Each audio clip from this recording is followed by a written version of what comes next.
네, 국내 코로나19 확진자가 어제 808명 발생한 가운데 정부는 오늘로 예정된 수도권 사회적 거리 두기를 내년 1월 3일까지 6일 더 연장해서 상황을 좀 더 지켜보기로 했습니다. 네, 관련 내용들 김윤 서울의대 의료관리학과 교수, 김수민 시사평론가와 함께 짚어보도록 하겠습니다. 두 분 어서 오십시오. 안녕하십니까? 예. 안녕하십니까. 어제 신규 확진자가 808명, 다행이다 싶었는데 네. 또 하나의 소식이 들어온 게 지난주에 영국에서 입국한 3명에게서 변이 바이러스가 확인이 됐다는 소식 들어왔거든요. 네, 그러면 그렇습니다. 앞으로 이게 또 확진자의 변수가 되지 않을까 이런 걱정이 또 생깁니다. 네. 이제 정부 당국이 해외로부터 변이 바이러스 유입을 이제 막기 위해서 뭐 방역 체계도 강화하고 자가격리도 훨씬 더 철저하게 하도록 하고 하는 등의 조치를 취하겠지만 예. 아마 변이 바이러스가 국내에 들어오는 거는 궁극적으로 막기는 어려워 보입니다. 이제 그 정책의 목표는 변이 바이러스가 유입되는 시점을 늦추고 유입된다고 하더라도 그 변이 바이러스로 인한 지역사회에서 광범위한 감염이 생기지 않도록 하는 데 목표를 두고 예. 그 사이에 빨리 백신 접종을 해서 우리가 집단 면역에 빨리 이르는 게 아마 그 전략이 될 것 같습니다. 그러면 지금 어제 그 신규 확진자 808명 지금 네. 그 확진자가 많이 늘어나고 있지는 않는데 네. 이런 추세는 어떻게 보세요? 지금 현재 상황은 1000명대에서 확진자 수가 오르락내리락 하고 있다고 보시면 될 것 네. 같고 완만한 증가세, 그러니까 뭐 또 아마 논의를 하겠지만 감염 재생산 지수로 하면 1.07로 1.27대에서 떨어졌는데요. 예. 그러니까 코로나19 확진자 한 명이 그 1.07명을 감염시키는 거여서 7%의 그 증가율이 5일마다 일어난다고 생각하시면 될 것 같습니다. 예. 그렇다면 이 1.07이라는 수치가 2.5단계를 유지해도 될 만큼의 긍정적인 수치라고 보시는 네. 거죠? 그러니까 코로나19 바이러스가 한 번 감염을 반복하는 사이클이 5일인데요. 예. 5일마다 7%가 늘어나는 겁니다. 그러니까 현재 1000명이라고 하면 5일 뒤에는 1070명이 되는 거고 10일 뒤에는 한 1120명 정도가 되는 숫자라 그 증가세가 대단히 완만하고 우리가 이제 병상도 늘리고 인력도 늘리고 지금 역학조사관도 늘리고 했기 때문에 현재 1000명대의 그 확진자 수를 감당하기 어려운 수준은 아니거든요. 예. 그래서 현재 상황을 유지해도 된다고 생각합니다. 예. 알겠습니다. 저희가 조금 전에 언급을 했지만 정부가 이제 수도권의 2.5단계를 좀 더 연장을 하기로 격상을 했습니다. 아무래도 경제적인 피해를 고려했다라고 봐야겠죠. 네, 뭐 많은 전문가분들도 그렇고 3단계 격상을 요구하시는 그런 목소리가 대단히 많은 상황인데 정부에서는 일단 현재로서의 그 5단계를 3단계는 좀 도달하지 않았으면 하는 선으로 보고 있는 것 같아요. 예. 그리고 여기는 이제 방역이라든가 보건 의료 외에 결국에는 경제라고 하는 변수를 크게 감안하고 있다라고 봐야 될 것 같고 그런 의미에서 계속해서 2.5단계를 연장하면서 몇몇 군데를 이제 핀세트로 그렇게 규제를 조금 더 강화하는 그런 방법들을 계속 쓰고 있습니다. 이제 관건은 앞으로의 추이라든지 상황 이런 것들을 지켜보고 예. 어떤 경우가 발생했을 때 거기에 맞게 뭐 3단계로 격상을 한다든지 아니면 2.5단계를 유지한다든지 이런 시나리오가 앞으로 있느냐 이게 관건이 될 것 같고 예. 일단은 현재는 3단계는 가지 않는 것으로 정부는 정리를 하고 있는 것 같습니다. 예. 곧 3차 재난지원금도 지급이 될 예정인데 뭐 특별히 초점을 둔 부분이 있겠습니까? 아무래도 소상공인 지원에 초점을 맞출 수밖에 없는 것이겠고요. 일단 공통적으로 소상공인들에게 100만 원씩의 재난지원금이 지급이 될 예정입니다. 근데 거기서 끝나는 게 아니라 집합 제한 업종에 대해서는 또 100만 원이 추가가 되는 것이고요.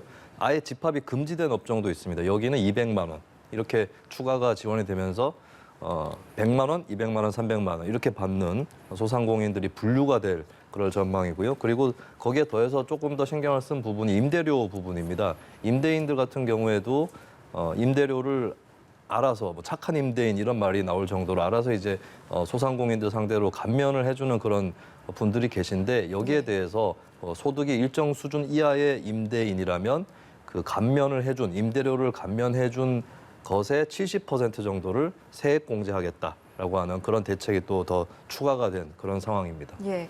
자영업자 소상공인에 대한 그런 부분들일 텐데 어제 발표된 방역 수칙에서도 뭐 패스트푸드점이라든지 은행이라든지 이 부분 좀 보완된 내용들이 있었죠. 네, 패스트푸드점 같은 경우는 지금 이제 식당하고 카페에 대해서 좀 다르게 방역 수칙이 적용이 되고 있잖아요. 식당 같은 경우는 오후 9시 이후에 영업이 금지되는 것이고 예. 패스트푸드는 아예 매장 내 영업은 식사라든지 뭐 음료수라든지 이런 것들 마시는 거는 다 금지가 되어 있는 상태인데 예. 패스트푸드점은 두 가지가 좀 다 되는 그런 상황이었던 거죠. 거기에 대해서 이제 카페하고 좀 형평을 맞춰가지고 커피라든지 음료, 디저트 이런 부분들은 매장 내 취식이 안 되도록 그렇게 조치가 됐으니까 식사 목적으로 패스트푸드점에 들어가는 것은 가능하다 이렇게 보시면 될 것 같고요. 예. 그리고 그 밖에 뭐 무인 카페 착석 금지 이런 부분들이 더 추가가 됐고 홀덤펍 그러니까 술집인데 카드놀이를 할 수 있는 이 장소는 옹기종기 모여 앉아서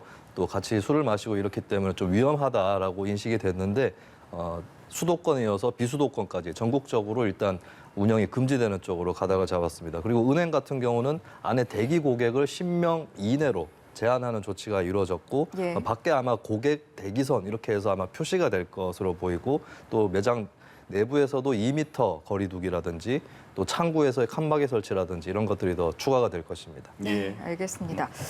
자, 앞서 이제 교수께서 지금 추이로는 2.5단계를 유지를 하면서 좀 더 지켜봐도 될 것 같다라고 말씀을 하셨는데 일부 의견은 짧게라도 또 3단계로 올려야 한다 이런 의견도 있어서요. 어떻게 네. 보십니까? 그러니까 우리가 이제 그 단계를 격상할 때 기준으로 삼아야 될 게 확진자의 절대적인 숫자와 증가 속도 두 가지를 이제 기준으로 해야 되는데 예. 현재 한 1,000명 정도는 우리가 감당할 수 있는 수준이라고 보고 그다음에 재생산 지수 1.07 그러니까 5일마다 7%씩 환자가 늘어나는 수준은 완만한 증가 추세이기 때문에 단계를 격상할 만큼 위급한 상황은 아니다라고 말씀을 드릴 수 있을 것 같고요. 예. 네.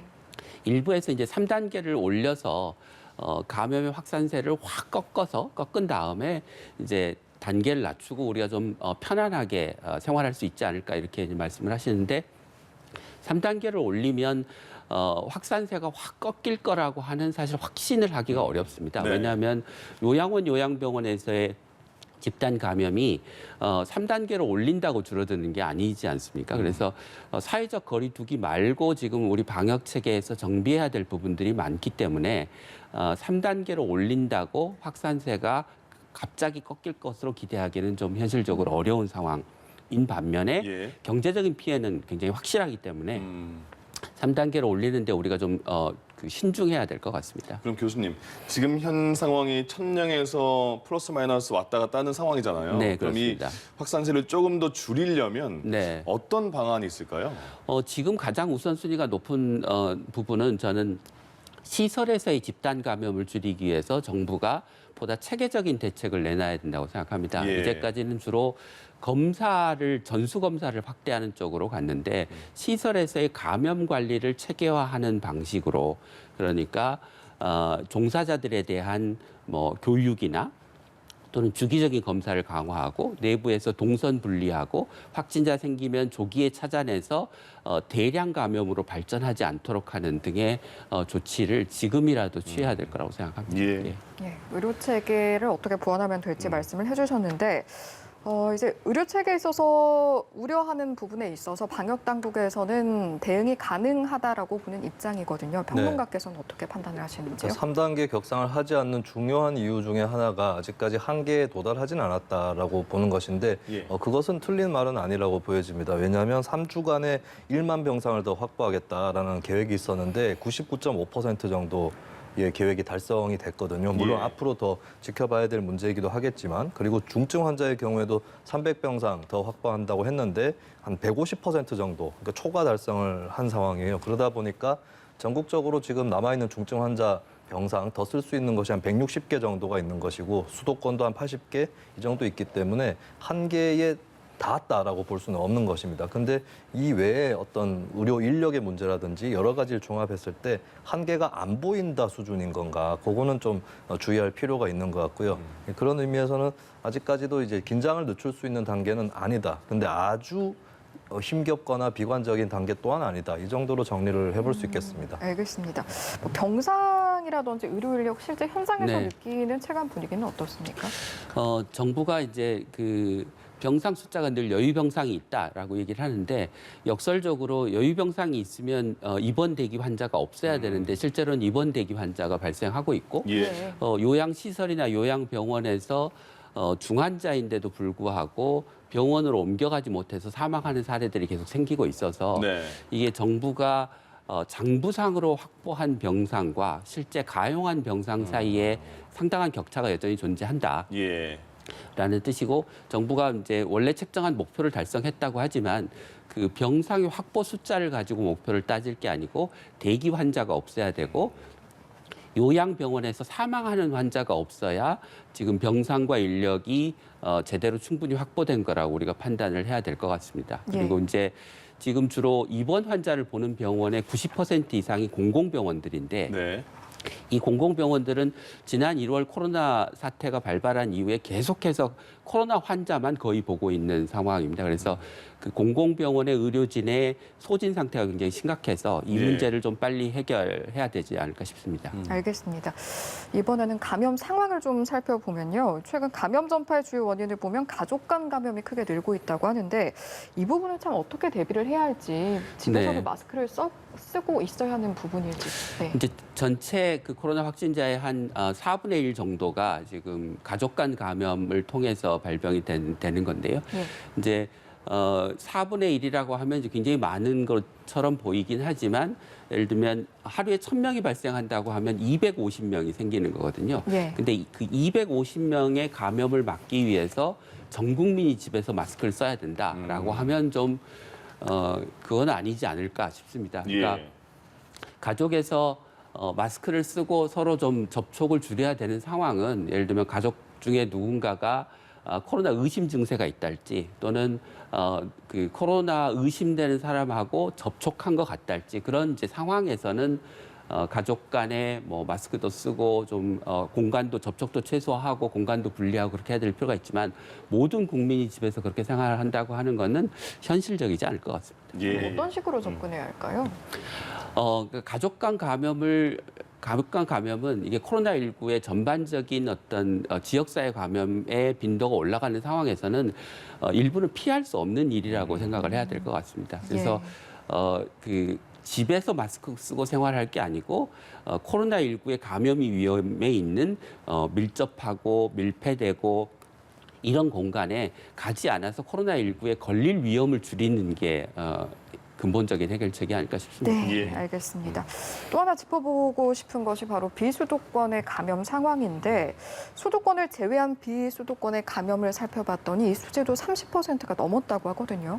어느 정도의 상황입니까? 수도권하고 비수도권 간에 물론 차이가 있습니다만 그 차이를 너무 과장해서 평가하지 않는 게 좋을 것 같습니다. 왜냐하면 한국의 지리적, 국토적 상황을 보면 그럴 수밖에 없는 것이 첫 번째로 국토가 작은 편이고요. 두 번째가 인구 밀도가 높은 게 한국 사회 아닙니까? 그리고 세 번째가 교통수단이 또 발달해 있어요. 예. 이거는 국제적인 시야에서 보면 한국은 하나의 구역이다라고 봐도 될 정도이기 때문에 수도권과 비수도권 간에 너무 크게 다르게 볼 필요는 없을 것 같다라고 보여지고요. 그리고 거리두기 단계에서도 사실 어떻게 보면 3단계를 격상할 경우에 전국적으로 다 같이 3단계에 들어가는데 이건 좀 무리가 있을 것 같습니다. 하지만 2단계 때 수준이라면은 좀 낮은 단계의 비수도권도 어느 정도는 긴장을 갖고 높여주거나 유지를 할 필요가 있다. 이렇게 보여지는 것이죠. 좀 비슷한 수준의 시각을 지금 말씀을 해주셨는데 임시선별검사소도 지금 수도권에서 먼저 시작을 했다가 비수도권 곳곳에서 진행이 되고 있거든요. 이제 그런데 걱정이 되는 부분이 증상이 있거나 확진자와 접촉하신 분들도 그곳에 가서 검사를 받는 경우가 있다고 해요. 네, 그래도 네. 괜찮은 겁니까? 뭐 거기서 검사를 받는다고 해서 문제가 생길 거는 없는데요. 아무래도 임시선별검사소는 그냥 선별검사소보다 검사의 결과가 좀 늦게 나오는 경향이 있고 예.